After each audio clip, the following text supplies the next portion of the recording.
بسم اللہ الرحمن الرحیم۔ السلام علیکم ورحمۃ اللہ وبرکاتہ۔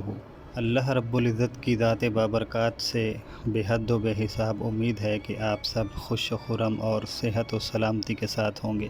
دوستو، ویسے تو اسلام کی تاریخ بہت سارے واقعات سے بھری پڑی ہے۔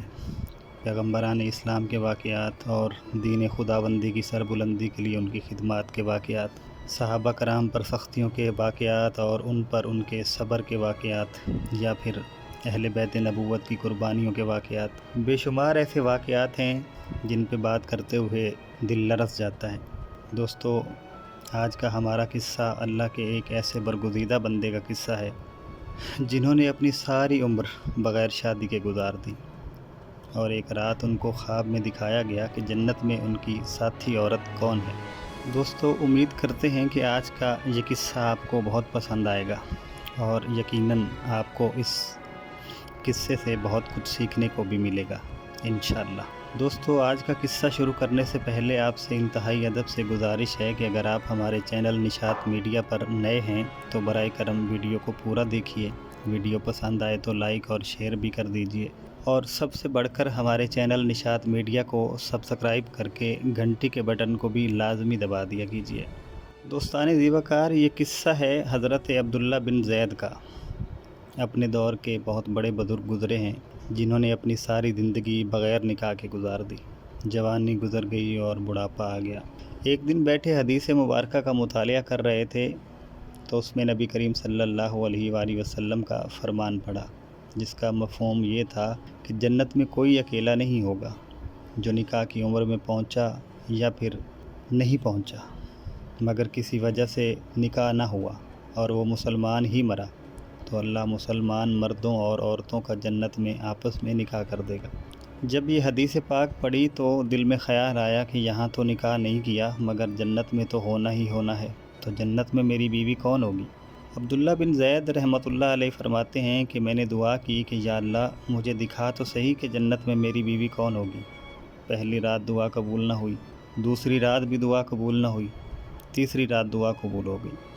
کیا دیکھتے ہیں کہ ایک کالے رنگ کی عورت ہے، حضرت بلال حبشی کے دیس حبشہ کی رہنے والی ہے، اور کہتی ہے کہ میں میمونہ ولید ہوں اور میں بصرہ کی رہنے والی ہوں۔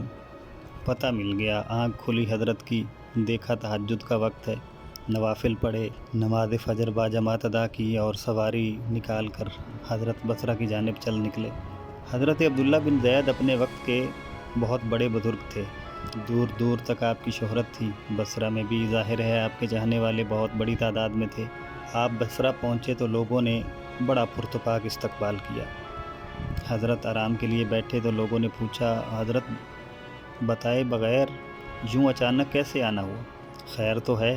حضرت کہتے ہیں، یار یہ تو بتاؤ کہ یہاں کوئی میمونہ ولید رہتی ہے؟ لوگوں نے حیران ہو کر پوچھا، حضرت آپ اتنی دور سے چل کر آئے ہیں، میمونہ ولید سے ملنے آئے ہیں؟ آپ نے فرمایا، کیوں، اس سے کوئی نہیں مل سکتا؟ حضرت، وہ تو دیوانی ہے، لوگ اسے پتھر مارتے ہیں۔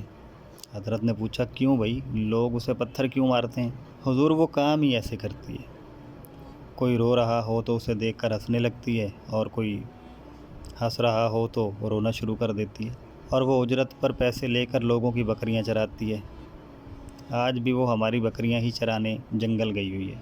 آپ آرام فرمائیں، عصر کے بعد آ جائے گی تو آپ مل لیجئے گا۔ حضرت نے کہا، عصر کس نے دیکھی ہے؟ پھر پوچھا کہ اچھا یہ بتاؤ کہ وہ کس طرف گئی ہے؟ لوگوں نے کہا، حضور جنگل نہ جائیں، وہ بہت خوفناک جنگل ہے۔ آپ نے فرمایا، بتاؤ تو وہ گئی کس طرف ہے؟ لوگوں نے بتایا۔ آپ فرماتے ہیں، میں نکل گیا۔ آپ فرماتے ہیں، جب میں جنگل گیا واقعی بڑا خوفناک جنگل تھا، جنگلی جانوروں کی بھرمار تھی، قدم قدم پر کوئی نہ کوئی جانور کھڑا ہے۔ آپ فرماتے ہیں کہ قربان جاؤں اس عورت کی دلیری پر، وہ اکیلی اس جنگل میں کس طرح بکریاں چرا رہی ہے؟ شیروں نے ابھی تک اس کی بکریوں کو کھایا نہیں؟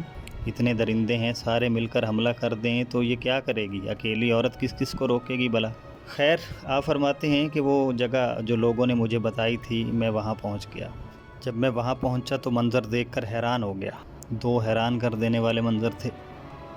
پہلا یہ کہ میمونہ ولید بکریاں نہیں چرا رہی تھی، بلکہ اس جنگل میں جائے نماز بچھا کر نوافل پڑھ رہی تھی۔ بکریاں چرانا تو بہانہ تھا، یہ تو بہانہ تھا کنارہ کشی کا۔ لوگ یہی سمجھتے تھے کہ میمونہ سارا دن بکریاں چراتی ہے، لیکن میمونہ بکریاں نہیں چرا رہی تھی۔ دوسرا منظر کیا دیکھا کہ میمونہ تو نماز پڑھ رہی ہے، پھر بکریاں کون چرا رہا ہے؟ بکریاں تو ایک جگہ سکون سے رکتی بھی نہیں۔ آپ فرماتے ہیں کہ میمونہ نماز پڑھ رہی تھی اور شیر بکریاں چرا رہے تھے۔ بکریاں چر رہی ہیں اور شیر بکریوں کے ارد گرد گھوم رہے ہیں۔ اگر کوئی بکری ادھر ادھر بھاگتی ہے تو شیر اسے پکڑ کر واپس لے آتا ہے، مگر کہتا کچھ نہیں۔ آپ فرماتے ہیں کہ میں حیران و پریشان کھڑا تھا کہ یہ کیسے ہو گیا، فطرت کیسے بدل گئی؟ لوگ کہتے ہیں فطرت نہیں بدلتی، یہ شیروں اور بکریوں میں دوستی کیسے ہو گئی؟ آپ فرماتے ہیں کہ میں حیران و پریشان کھڑا ہی تھا، مجھے پتہ ہی نہیں چلا کہ کب میمونہ نے اپنی نماز ختم کر دی اور مجھے مخاطب کر کے کہتی ہیں کہ اے عبداللہ، ملنے کا وعدہ تو جنت میں تھا، آپ یہاں آ گئے۔ آپ فرماتے ہیں کہ یہ سن کر میں اور بھی حیران ہو گیا۔ جس بات کا علم صرف مجھے ہے، اس کو کیسے پتہ چلا؟ یہ سب کچھ کیسے جانتی ہے؟ میرا نام کیسے جانتی ہے؟ کبھی ملاقات نہیں ہوئی، کوئی واقفیت نہیں، پھر میمونہ کو سب کچھ آخر پتہ ہے کیسے؟ آپ فرماتے ہیں میں نے میمونہ ولید سے پوچھا آپ کو سب کچھ کیسے پتہ چلا؟ تو حضرت کو جواب ملا۔ حضرت میمونہ ولید فرماتی ہیں کہ عبداللہ، جس اللہ نے رات کو آپ کو میرے بارے میں بتایا، اسی اللہ نے مجھے آپ کے بارے میں بتایا ہے۔ آپ فرماتے ہیں کہ جس چیز نے مجھے سب سے زیادہ حیران کیا وہ یہ تھا کہ یہ فطرت کیسے بدلی۔ میں نے میمونہ سے پوچھا آپ ذرا یہ تو بتاؤ کہ یہ شیروں نے بکریوں کے ساتھ دوستی کیسے کر لی؟ یہ تو غذا ہے ان کی، اگر شیر بکریوں سے دوستی کر لے گا تو کھائے گا کیا؟ یہ معاملہ آخر ہوا کیسے؟ حضرت میمونہ فرماتی ہیں کہ جب سے میں نے رب سے صلح کر لی ہے، اسی دن سے شیروں نے بھی میری بکریوں سے صلح کر لی ہے۔ احباب گرامی، امید کرتے ہیں کہ آپ سب کو آج کا ہمارا یہ موضوع پسند آیا ہوگا اور یقیناً اس میں سیکھنے کو بھی بہت کچھ ملا ہوگا۔ ہمیں بھی چاہیے کہ ہم اللہ تعالیٰ کے ساتھ اس طرح لو لگائیں کہ ہمارے باقی دنیاوی کام جو ہے وہ خود بخود ثمرتے جائیں۔